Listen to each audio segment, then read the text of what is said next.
राज ने स्टार्टर और सूप पहले से ही ऑर्डर कर दिया और बाकी चीजें अपने दोस्तों के आने पर ऑर्डर करने का मन बनाया।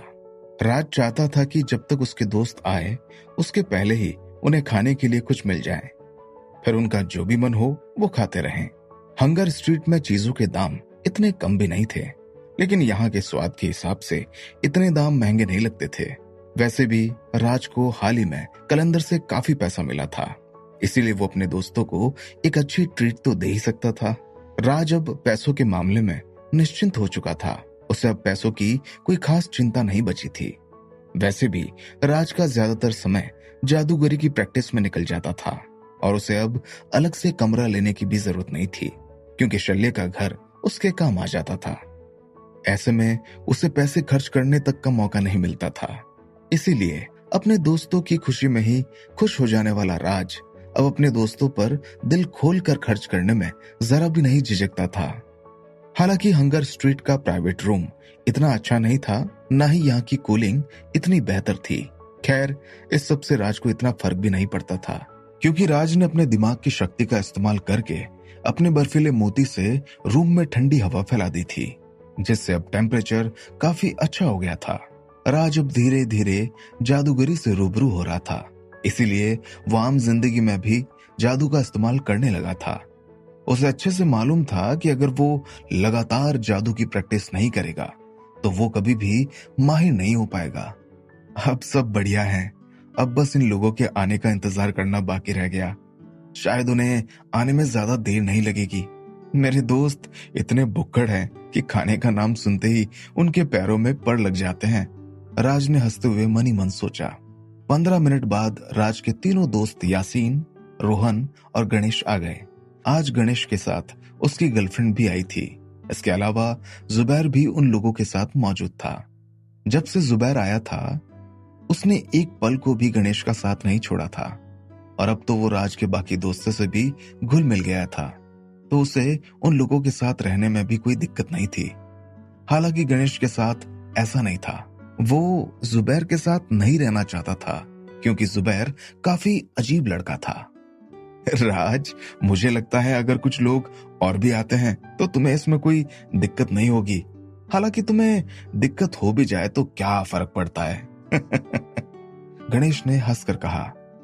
अब जब तुमने इतना कह ही दिया है तो मैं आगे क्या जवाब दूं, मुझे नहीं पता। राज ने भी हंसते हुए कहा। नहीं, मेरा मतलब था कि तुम्हें थोड़ी तो दिक्कत होनी ही चाहिए, ताकि मैं इस बड़े सिरदर्द से पीछा छुड़ा पाऊं। गणेश ने जुबैर की तरफ इशारा करके कहा। जुबैर वाकई गणेश के लिए सिरदर्द बन गया था। आज जब गणेश अपनी गर्लफ्रेंड के साथ थोड़ा समय बिताना चाहता था तो भी जुबैर ने उसका पीछा नहीं छोड़ा था। गणेश के पास जुबैर से पीछा छुड़ाने का कोई तरीका नहीं था, इसलिए उसे उम्मीद थी कि राज ही कुछ कह दे ताकि जुबैर उसका पीछा छोड़ दे। लेकिन राज ने तो पहले ही अपने हाथ पीछे कर लिए थे, क्योंकि राज को जुबैर से ऐसी कोई दिक्कत नहीं थी। गणेश, तुम फालतू की बातें मत करो। मेरे जैसा हैंडसम लड़का आखिर किसी के लिए सिरदर्द कैसे हो सकता है?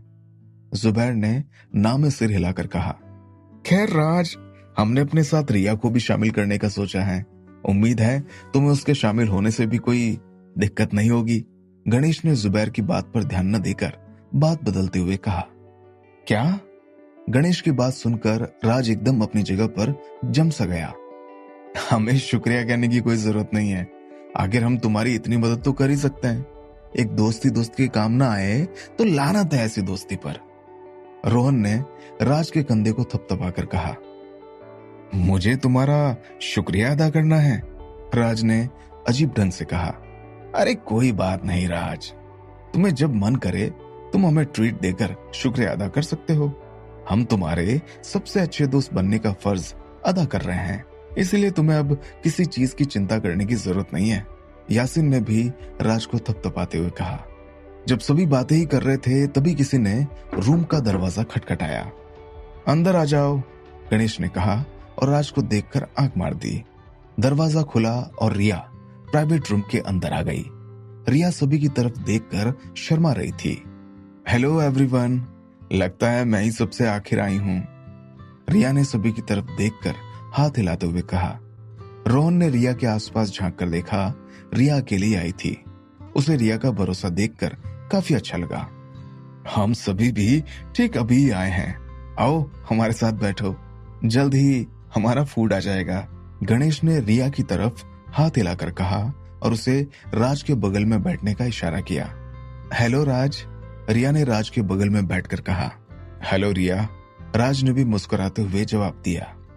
हालांकि राज अपने दोस्तों की साजिश समझ गया था, लेकिन उसकी बदकिस्मती ये थी कि अभी वो गर्लफ्रेंड बनाने में जरा भी इंटरेस्टेड नहीं था। अभी जादू करना ही उसकी एकमात्र प्रायोरिटी थी, इसीलिए बाकी सभी बातों में वो अपना ध्यान नहीं बांटना चाहता था। थोड़ी ही देर में सभी दोस्त आपस में हंसकर बातें करने लगे। रोहन और बाकी साथियों की मदद से रिया भी उन सभी में अच्छे से घुल मिल गई।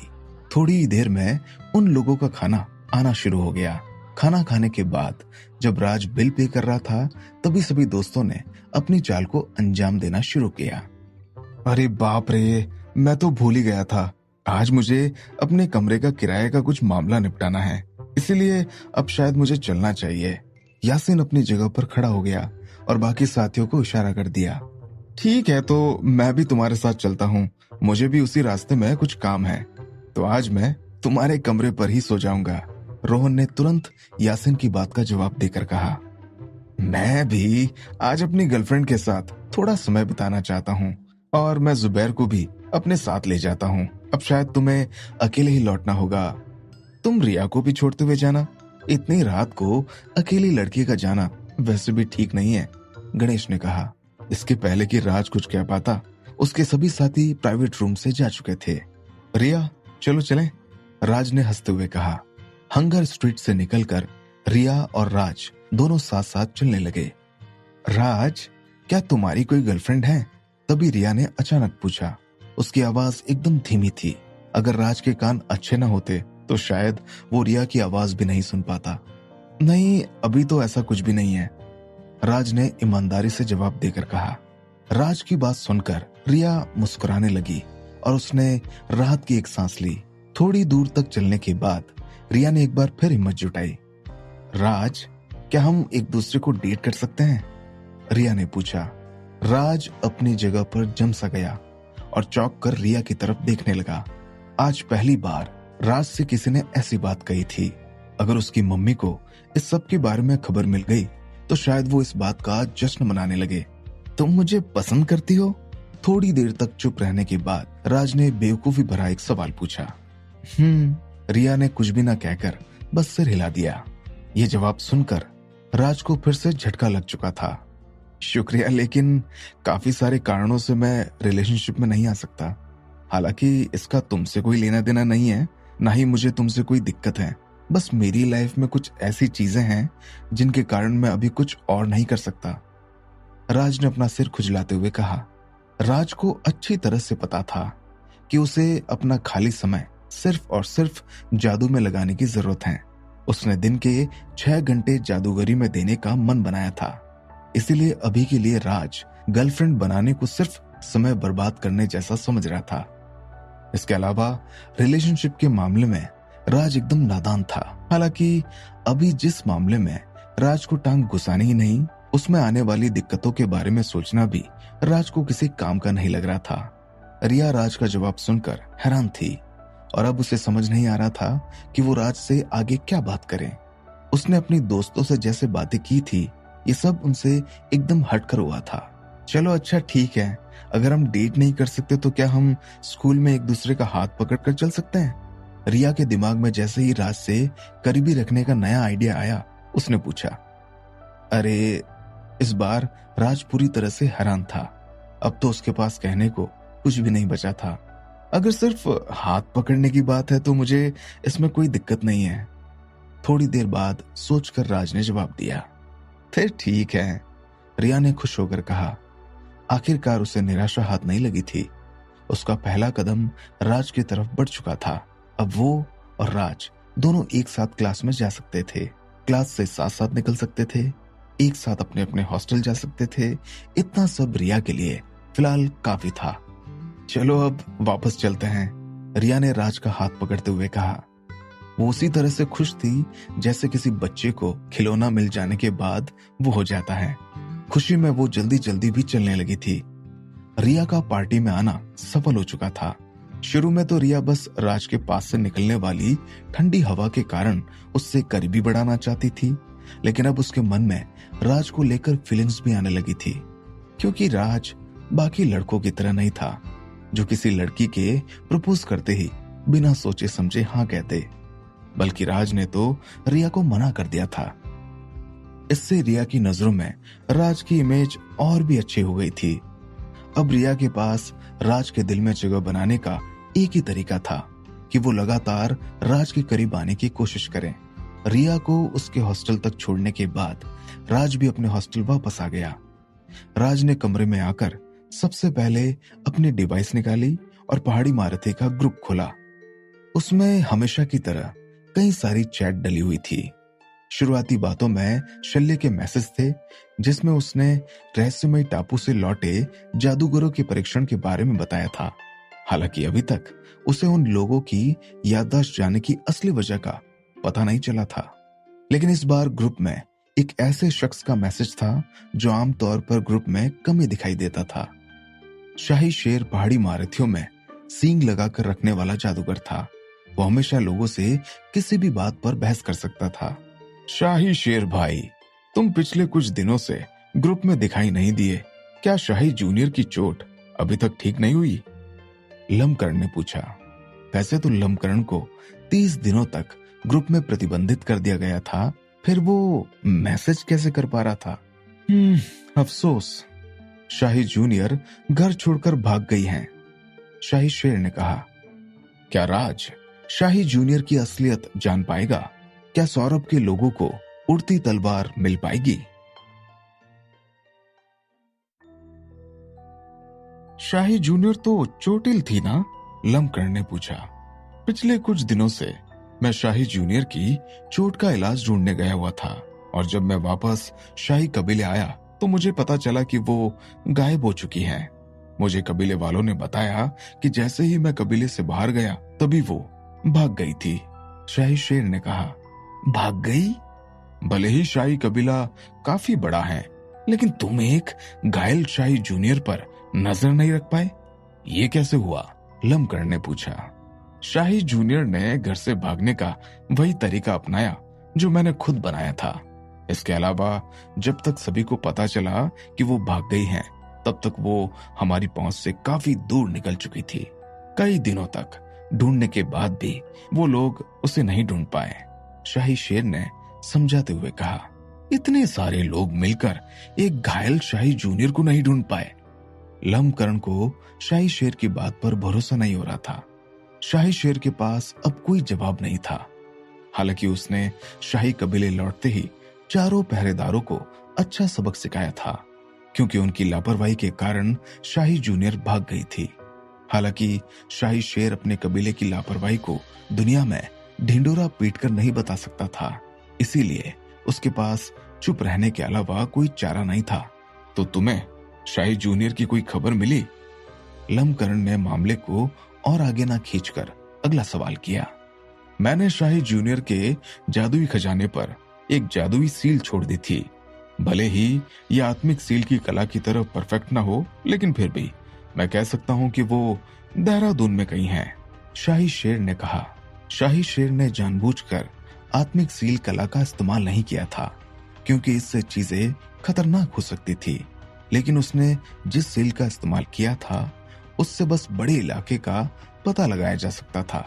इसके अलावा जिन भी जादुई खजानों पर शाही जूनियर की सील थी, वो सभी शाही कबीले में ही छूट गए थे।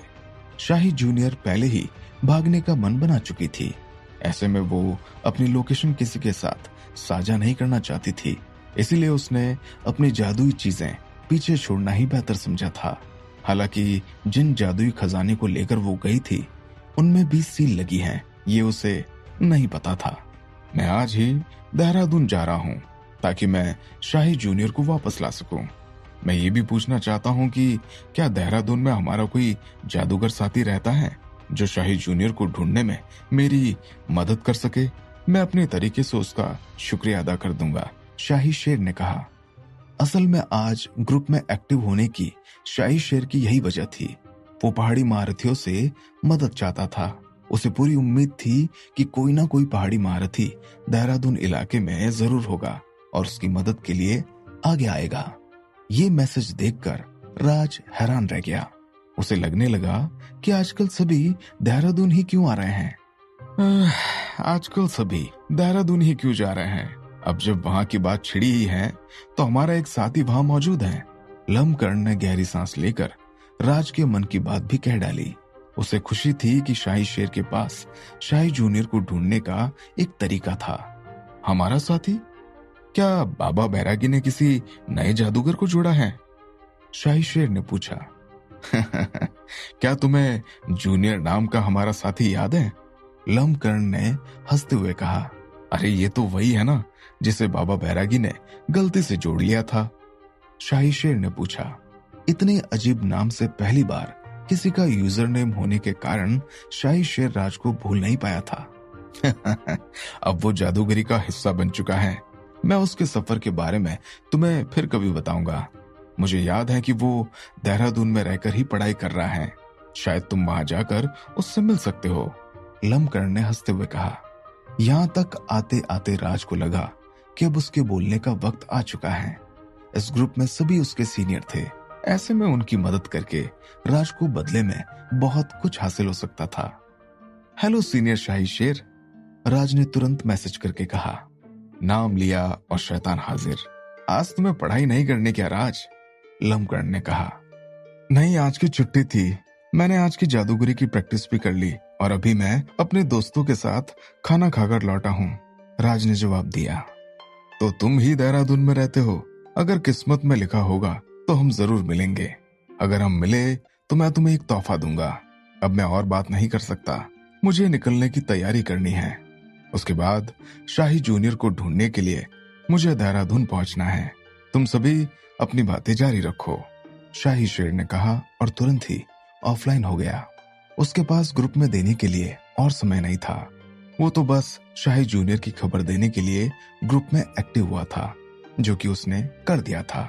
इसके बाद बातचीत पर फिजूल वक्त बर्बाद करना शाही शेर को ठीक नहीं लगा, इसीलिए वो ऑफलाइन हो गया। ऑफलाइन होकर शाही शेर सीटी बजाने लगा। वो हवा में उछल गया और अपनी जादुई तलवार की मदद से रोशनी में बदल गया। उसी तलवार पर सवार होकर शाही शेर हवा में गायब हो गया। जादुई दुनिया में एक जगह से दूसरी जगह तक का सफर तय करने के लिए सभी के पास अलग अलग तरीके थे। जादूगरों के पास ऐसी ऐसी काबिलियत थी जिनकी मदद से वो कुछ ही समय में बड़ी से बड़ी दूरी तय कर सकते थे। इसीलिए आमतौर पर जादूगर इंसानी दुनिया की चीजों का इस्तेमाल ना करके जादुई तरीके से ही सफर करना बेहतर समझते थे, क्योंकि इससे उनका काफी समय बच जाता था।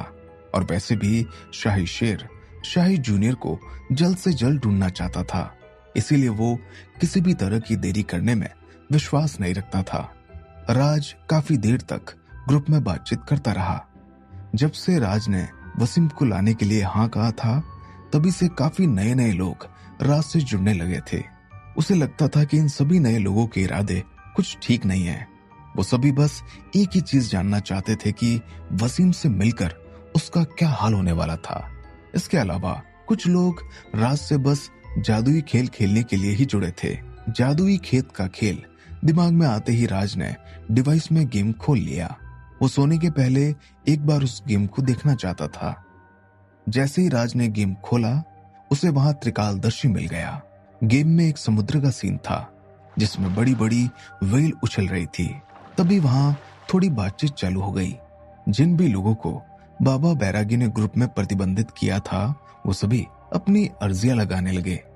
बाबा बैरागी ने जब से लम्बकर्ण से प्रतिबंध हटाया था, तभी से त्रिकालदर्शी और कालघाती बड़े परेशान चल रहे थे। उन्हें भी ग्रुप में वापस एक्टिव होना था, लेकिन बाबा बैरागी ऐसा करने के मूड में बिल्कुल नहीं था। जितनी बार भी त्रिकालदर्शी और कालघाती बाबा बैरागी को मनाने की कोशिश करते, उतनी बार बाबा बैरागी उनकी बात को हंसी में टाल देता। अब जब वो दोनों बाबा बैरागी से ग्रुप में मिन्नतें नहीं कर सकते थे, तो उन्होंने खेत के इस खेल में ही अपनी अर्जी लगाने का सोचा था। लेकिन यहाँ भी उनकी दाल नहीं गल रही थी। बल्कि यहाँ मौजूद कुछ साथी उन दोनों पर लगे प्रतिबंध को और बढ़ाने की मांग करके उनकी टांग खींच रहे थे। ऐसे गर्मा गर्मी भरे माहौल में राज को कुछ भी कहना ठीक नहीं लगा, इसीलिए वो बस लोगों की एक्टिविटी देख रहा था। थोड़ी देर समय बिताने के बाद राज ने डिवाइस बंद कर दी और सोने के लिए चला गया। जब राज नींद में था तभी उसके पलंग के पास एक काला गोला दिखने लगा और वो धीरे धीरे बड़ा होता गया। भले ही राज चौकन्ना रहने की टेक्निक इस्तेमाल करके सोया था, लेकिन उसे इस बारे में कोई खबर नहीं हुई। अगली सुबह उठकर राज ने छुट्टी ले ली। आज वो रोहन के साथ ड्राइविंग सीखने के लिए जाने वाला था। आमतौर पर ड्राइविंग में थ्योरी की क्लास कोई अटेंड नहीं करता था, लेकिन राज उनमें से नहीं था। राज हर चीज को बेहतर ढंग से सीखने में भरोसा रखता था। थ्योरी क्लास में न जाने पर पैसों से मामला रफा दफा किया जा सकता था। फिलहाल राज के पास पैसों की कोई कमी भी नहीं थी, लेकिन फिर भी वो एक सही ढंग से चीजें सीखने में भरोसा रखता था। इसीलिए उसने थ्योरी क्लास में जुड़ने का भी मन बना लिया था। अब जब हमने छुट्टी ले ही ली है तो मैं यासिन के पास खेलने के लिए जाना चाहता हूँ। तुम भी साथ चलना चाहोगे क्या? रोहन ने राज से पूछा। मुझे पहले अस्पताल तक जाना है, वहां से रूबी को लेकर मैं स्टेशन छोड़ने जाऊंगा, राज ने हंसते हुए कहा। अब जब स्पोर्ट इवेंट खत्म हो चुका था तो रूबी के जाने का समय भी आ गया था, इसीलिए राज उसे स्टेशन तक छोड़ने के लिए जाने वाला था। अभी रूबी देहरादून के अस्पताल में अपने साथियों से अलविदा कहने के लिए गई थी और वहीं से वो ट्रेन पकड़कर जाने वाली थी, इसीलिए राज को उसे अस्पताल में ही मिलना था। राज भी रूबी के जाने से थोड़ा खुश था, क्योंकि रूबी उसके नाक में दम करके रखती थी।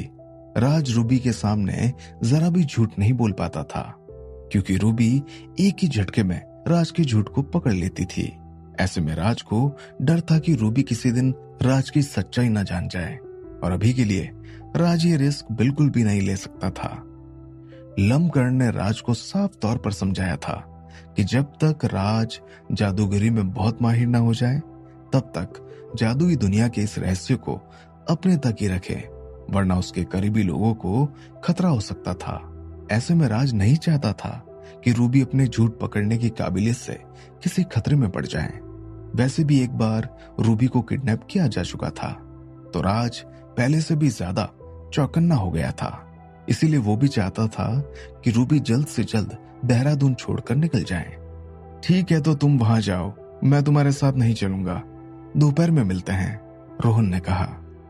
अब तक रोहन के मन में रूबी को लेकर एक दहशत बन चुकी थी। जब से रोहन को रूबी ने अपना असली रूप दिखाया था, तब से रोहन ने रूबी से नजरें चुराना शुरू कर दिया था। राज पहले ही सबको रूबी के बारे में बता चुका था, लेकिन रोहन को राज की बात पर भरोसा नहीं हुआ था। फिर जब रोहन को रूबी का असली रूप देखने को मिला, तब से रोहन रूबी के आसपास भी भटकना नहीं चाहता था। इसीलिए जब राज ने रोहन के सामने अस्पताल चलने का मुद्दा रखा, तो रोहन ने तुरंत ही अपना पल्ला झाड़ लिया। अगले 10 मिनट में ही राज अस्पताल पहुंच गया और रूबी को ढूंढने लगा। रूबी अस्पताल के रेस्ट रूम में थी, तो राज उसी तरफ चलने लगा। करीब 15 मिनट तक यहाँ वहां भटकने के बाद राज रूबी के पास पहुंचने ही वाला था।